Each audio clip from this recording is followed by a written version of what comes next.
تخيلوا معي سورة واحدة تجلب السلام والحماية والرخاء، إنها سورة البقرة.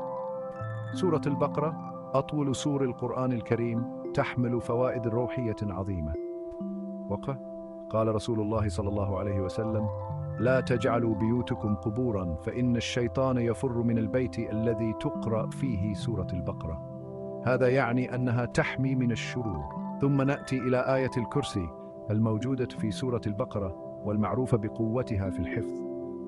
قال النبي صلى الله عليه وسلم: من قرأ آية الكرسي دبر كل صلاة مكتوبة لم يمنعه من دخول الجنة إلا أن يموت من الأذى. وقراءة هذه السورة تجلب البركات أيضا. قال النبي صلى الله عليه وسلم: اقرؤوا سورة البقرة فإن أخذها بركة وتركها حسرة. هل تشعرون بالإرهاق؟ اقرؤوا سورة البقرة لتخفيف همومكم وتطهير نفوسكم. ويعتقد أيضا أنها تبطل السحر وتجلب النجاح في مساعي الحياة. وأجمل ما في الأمر أن قراءتها بانتظام تعد بأجر عظيم في الآخرة. فلماذا لا نجعلها عادة يومية؟ سورة البقرة مفتاحكم للانسجام الروحي والدنيوي.